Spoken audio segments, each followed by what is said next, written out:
Imagine a pop culture phenomenon, like so incredibly massive that it sells out high-end luxury watches in literally 24 hours. Oh, yeah. I mean, it generates billions of views, crashes servers, and creates global superstars overnight. We are talking about a level of devotion that completely rivals, Western Beatlemania, Yeah. or even the peak of the Marvel Cinematic Universe. It really is on that scale. But here is the catch. Writing this exact same genre of fiction could land a 20-something author in a provincial prison for over a decade. It's just a staggering contradiction, isn't it? Seriously. You have this multi-million-dollar economic juggernaut acting as a vehicle for global soft power on one hand, and then a highly targeted, aggressive, and honestly sometimes ruthless legal crackdown on the other. Right, which brings us to the topic of today's deep dive. Welcome, everyone. Today we are exploring the explosive rise of Chinese Danmei, which is more commonly known globally as boys' love. Just a quick note for you listening, because we are diving into a culture war here, involving intense government censorship, demographic panic, and deeply held values. Our goal today isn't to take a side. No, not at all. Instead, we are acting as impartial observers, just looking at the raw facts from our sources to understand the mechanics of this clash.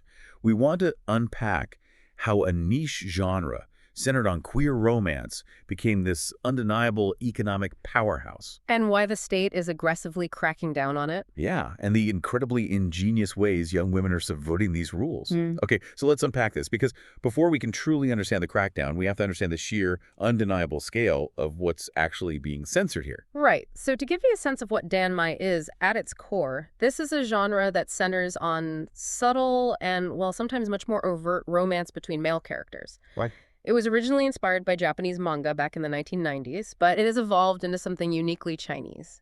And it's developed a massive, fiercely devoted cult following, primarily driven by young women. Which is key. Yeah, and the scale of that following is really what initially caught everyone's attention. Because the numbers are genuinely difficult to wrap your head around. I mean, look at the actor Zhan. He basically became the undisputed poster boy for the movement after starring in a 2019 television adaptation called The Untamed. Oh, The Untamed was huge. Massive. In just its final month of broadcast, that show was racking up 200 million views per day. Per day? That's just wild. Right. And it pulled in over 70 million yuan in viewing fees in that single month alone. And what's fascinating here is how quickly global capital recognized the power of that specific demographic. You had these massive European and American luxury brands instantly pivoting to capitalize on the Danmei audience. They saw the dollar sign. Exactly. They realized this fandom wasn't just passionate, but they had incredible purchasing power. So Zhan immediately becomes a spokesperson for Gucci, L'Oreal, and Tod's. Wow. And when he partnered with Ralph Lauren to launch a fragrance, the brand sold 40,000 units in a 6-hour period. 40,000 in 6 hours. But the one that really stopped me in my tracks was the luxury watchmaker, Zenith. Oh, the watch story is crazy. Right. So they announced Zhan as an ambassador. Within a few hours, the announcement video had 9 million views. And within 24 hours, Zenith sold more of these high-end luxury watches than they normally sell in an entire month. Yeah. I mean, that is not just a popular television show. That is market manipulation by Fandom. It's a brand marketer's absolute dream scenario. Yeah. And the thing is, it wasn't a fluke. Really? No, another actor, Gong Jun, starred in a show called Word of Honor that hit 1.2 billion views. Yeah. And that instantly landed him lucrative deals with Tiffany and Company and Louis Vuitton. And it's not just staying within China's borders either. This has become a massive engine for global cultural export. Definitely. Novels by the prominent Danmei author MXTX actually hit the New York Times bestseller list in their very first week of English release. Which is huge. But, okay, that creates a massive contradiction. If this is exporting Chinese culture globally and acting as a literal cash cow, why on earth would a government intentionally hit the brakes and kill its own golden goose? Well, if we connect this to the bigger picture, it really comes down to a fundamental clash between the subculture that Danmei creates and the urgent, basically existential demographic goals of the state. Okay, so a population issue. Exactly. You have to look at the timeline here. In 2021, the Cyberspace Administration of China launched Operation Qingling, which translates roughly to a clear and bright internet. Right. Yeah. And the stated goal was to target what they called vulgar culture. By 2022, this evolved into an outright, absolute ban on the production of boys' love dramas. But, I mean, vulgar culture is such a broad, subjective term. What is the actual underlying fear driving a ban like that? So it's deeply tied to population decline and traditional family values. Academic research, specifically from Dr. Liang Ye at University College London, highlights this. The government essentially feels that consuming Danmei makes women less willing to adhere to traditional roles of marriage and having children. If you look at the demographic timeline, the state views population decline as a literal existential threat. You really do. I mean, they enforced the one-child policy starting in 1979, then realized the workforce was aging way too rapidly, so they scrambled to implement a two-child policy in 2015. Right. And then by 2021, they were frantically pushing a three-child policy. So from their perspective, any alternative lifestyle isn't just a pop culture trend. It's a structural threat to the country's future. That is the absolute core of the issue. The state urgently needs young women to marry and have multiple children to stabilize the aging demographic. Yeah. But Danmei, as a cultural force, offers an alternative narrative, one that doesn't center around traditional patriarchal family structures. So the crackdown isn't merely about censoring romance or, explicit content. It's about enforcing a very specific, necessary social order. Wow. And the legal reality for the writers creating these alternative narratives is absolutely brutal. It's terrifying. Recently, at least 30 writers, mostly young women in their 20s, who were publishing on a Taiwan-hosted platform called Heitang, were arrested. And they're facing over 10 years in prison under severe pornography laws. 10 years. Yeah. But the mechanism of how these arrests happen is fascinating and honestly horrifying. Traveling across the country to arrest a fiction writer sounds incredibly expensive. Is this just extreme moral policing, or is there an actual financial incentive for these local police precincts? Oh, there is a massive financial incentive. It's a practice known as offshore fishing. Offshore fishing? Yeah, so many local municipalities in China are heavily indebted right now. To generate revenue, local police departments in places like Lanzhou and Jixi are crossing jurisdictions to arrest writers in completely different parts of the country. They use cybercrime laws to do this. Wait, how does that actually work? How does a police department in one province justify raiding an apartment halfway across the country? Well, it comes down to the borderless nature of the internet. If just one reader located in Jixi accesses a story written by an author living in Beijing, the Jixi police claim jurisdiction. Just one reader. Just one. They argue that their local citizen was corrupted by illegal material, and this gives them the legal pretext to travel, arrest the author, and most importantly, seize their illegal earnings, meaning their accumulated publishing royalties. Oh, wow. Yeah, and that seized money is then funneled back to fund the local municipality's budget. That is incredibly dark. They're essentially using cybercrime laws as a municipal funding mechanism. Exactly. And the personal accounts from these writers are harrowing. They describe humiliating strip searches and devastating sentences. One author was jailed for nearly 5 years because she had earned about 1.85 million yuan from her writing. Which is terrible. And another author, back in 2018, was jailed for 10 years simply for selling 7,000 physical copies of a book. But we have to talk about the legal threshold for these crimes because it's baffling to me. Yeah, the threshold is what makes the situation so precarious for anyone involved in this community. I mean, wait, the sources say that just 5,000 views qualifies as criminal distribution of obscene material. Yes, 5,000. A video of a cat falling off a couch gets 5,000 views before lunch. Right. Are you saying a young woman's entire life can be ruined over a few thousand clicks? The bar is set so low that practically anyone writing on these platforms is a latent criminal. They are. And it's often retroactive, too. An author might have stories sitting on a platform for years with barely any readers, but then slowly, over time, the algorithm picks them up, they accumulate views, and suddenly the tiny bit of royalty money sitting in their account becomes evidence of a major punishable crime. That's terrifying. It is. The punishment is entirely disproportionate to the act, which deliberately creates a pervasive atmosphere of fear and self-censorship. So, faced with the threat of 10 years in prison, public humiliation, and having your entire life destroyed, you'd assume the creators and fans would just fold. You'd think so. You would think the crackdown worked. But instead, the fandom just evolved and went underground. And this is where the resilience of the community really shines through. When the visual medium of television was banned, fans immediately sought refuge in audio dramas. Ah, audio. Yeah, which makes perfect sense mechanically because audio is a non-visual medium that offers a much higher degree of anonymity. You don't have human faces or easily identifiable video frames that automated censors can flag. That's really smart. Right. So platforms like Miss7 became hugely popular havens, specifically catering to women aged 20 to 30. But even the audio platforms couldn't hide forever, right? Mm. As Operation King Lang intensified, platforms like Miss7 started aggressively self-censoring just to survive. They had to. They deleted sex scenes entirely. They put a literal agonizing timer on romance, restricting audio kiss scenes to a maximum of 2 seconds. 2 seconds. I know. They even banned the search tag pure love, which was the primary keyword fans used to find Danmei content in the first place. And it goes further. The platforms even went as far as requiring producers to actively insert nationalistic themes into these queer romance stories. Wait, really? Yeah.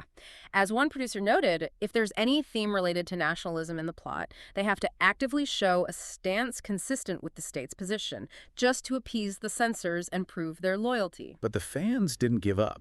They adopted incredible guerrilla tactics. They started using specialized browser extensions to scrape the internet for covertly uploaded, uncensored audio files. Yeah, the ingenuity is amazing. People would upload things anonymously, intentionally leaving out key descriptive words so the search algorithms wouldn't catch them. And the file sharing networks they built are incredibly sophisticated. To share links to external cloud storage without getting blocked on major social media platforms like Weibo, they started inserting emojis directly into the URLs. Here's where it gets really interesting. I love this detail so much. But how does putting a smiling cat emoji in a web link actually stop a government censor? So it exploits a weakness in how automated censorship bots operate. Those bots use natural language processing, or NLP algorithms, to scan massive amounts of text and flag suspicious web addresses. Well, An algorithm expects a URL to be a continuous string of standard alphanumeric characters. By inserting visual emojis like a pizza slice or a cat into the middle of that string, fans physically break the algorithm's ability to read the text. that's brilliant. Right. The bot just sees corrupted code, fails to recognize it as a web link, and passes right over it. It is exactly like a digital prohibition-era speakeasy. Mm-hmm. You have to know the secret knock. Yeah. You see a broken link on a forum, you mentally remove the smiling cat emoji and the pizza slice, paste it into your browser, and boom, you have access to the hidden file. Exactly. And in the literature itself, they developed an entirely coded lexicon to skirt the censors. Making dinner is now widely understood code for sex, and kitchen tool is the accepted metaphor for male genitals. Which is clever, but it also highlights the profound exhaustion of the process. I mean, human censors eventually catch on to the code words, forcing the fans to invent new ones. It's a constant draining cat-and-mouse game with state technology just to share a fictional story. Which brings me to a really crucial point. If you are constantly dodging NLP algorithms, limiting kisses to 2 seconds, speaking in ridiculous code about kitchen tools, and risking 10 years in a provincial jail, what is the psychological payoff? That's a great question. Like, what makes this immense effort actually worth the risk? The answer lies in the deeply subversive nature of what Danmei provides. The payoff isn't just about casual entertainment. It's about deep escapism and reclaiming power in a heavily patriarchal society. Right. As Dr. Liang Gay notes, Danmei functions as a uniquely female space. It allows women to completely detach from the gendered realities that are inextricably tied to marriage and motherhood in China. Let's break down what gendered realities actually means in this context. Yeah. Because heterosexual romance in traditional media often mirrors the unequal real-world power dynamics that women face every single day. Exactly. In traditional romance, there are often societal expectations of subservience, the pressure of domestic duties, or even the underlying threat of patriarchal control. Sure. But in Danmei stories, the dynamics are entirely flipped. Because it's a relationship between two men, the traditional gender roles are removed. Men can be the vulnerable ones. Men can even get pregnant in certain popular subgenres. Interesting. It completely strips away the traditional power imbalances, the potential dangers, and the heavy societal expectations that women associate with heterosexual relationships. So it is essentially a safe sandbox where they can explore desire, emotional vulnerability, and true equality without any of the real-world baggage. Exactly. And it isn't just women recognizing this either. There was a fascinating perspective from a straight male voice actor, referred to as M, who worked on these audio dramas. Right, I saw that. He said he had never thought about love between two male characters before, but working on it gave him a completely new perspective. He actually viewed the genre as a sign of societal progress because it actively taught empathy for a marginalized group. It opens up entirely new ways of conceptualizing relationships and power. And that psychological freedom is so vital that with domestic avenues rapidly closing due to the crackdown, fans are now seeking it beyond China's borders. By using VPNs. Yes, they are using VPNs to access Thai BL dramas. Yeah, Thailand has stepped up as a massive producer of this content. Between 2014 and 2020 alone, they released 57 different BL series. And the research by Xiao Wu at Thammasat University highlights how Chinese fans consume this Thai media. They engage heavily in a practice called shipping. In Thai, it's called kujin, which translates to an imaginary couple. Right. Fans project a romantic relationship onto the actors themselves, following their every interaction off-screen. And when researcher Xiao Wu talks about this practice of shipping as a form of resistance to heteronormativity, we need to be clear about what that actually means. Yeah. In this context, it means resisting the inescapable, suffocating societal pressure that a woman's only valid path in life is a heterosexual marriage followed immediately by motherhood. That is the core of it. By projecting romance onto Thai actors, they are actively normalizing and celebrating non-traditional relationships. They are rejecting the state-mandated narrative. Yeah. And it goes beyond just watching shows through a VPN in their bedrooms. The fandom for Thai stars like Bilkin and Crit, known collectively as BKPP, is so intense that Chinese fans are physically flying to Thailand to attend their concerts. They are turning Bangkok into a real-world safe haven. They go there to enjoy the freedom to openly celebrate these relationships. Yeah. They can blend into a massive crowd where they won't be monitored by local police.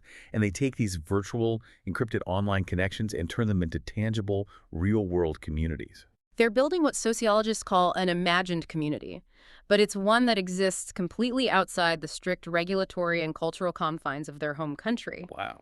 It's a remarkable adaptation to severe repression. Engaging in a Thai fandom offers a tangible, physical escape from the very real pressures of China's three-child policy. It really is. Okay, looking at all of this, I think we can synthesize the core irony of this entire deep dive. It is absolutely fascinating that a genre entirely focused on the romance between men has become one of the most powerful and subversive tools for female expression and bodily autonomy in modern China. You've hit on the central paradox right there. Right. The state looks at Danmei and sees explicit content and a threat to demographic stability. Right. But the fans look at it and see an egalitarian utopia.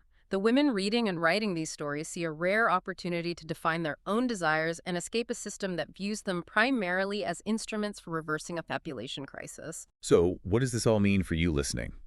Let's look at the incredible journey we've taken today. We have tracked how Danmei started as niche fan fiction, how it grew into a multi-million-dollar titan backing major luxury brands like Gucci and Zenith. Yeah. And how it collided head-on with a global superpower's existential demographic panic. And ultimately, we saw how it transformed into a coded cross-border rebellion for young women armed with browser extensions and emoji-laced URLs to break censorship algorithms. The evolution of this subculture really demonstrates a universal truth. When a state attempts to suppress fundamental human connection and expression, that expression doesn't just disappear. No, it adapts. Exactly. It adapts, it becomes more resilient, and it forces people to find new, increasingly brilliant technological and cultural channels to survive. Which brings us to why this matters to you. It proves that pop culture and fandom aren't just frivolous hobbies for teenagers. They can be incredibly resilient forms of social resistance. They show us how people will always find a way to connect, to push back against the narrative, and to express themselves, no matter how high the walls are built or how severe the financial and legal penalties become. It's a testament to the fact that the stories we choose to consume, the communities we build around them, and the lengths we go to share them are never just about entertainment. They are profound reflections of our values, our desires, and quite often, our quietest rebellions. I couldn't agree more. So we leave you with this provocative thought to chew on.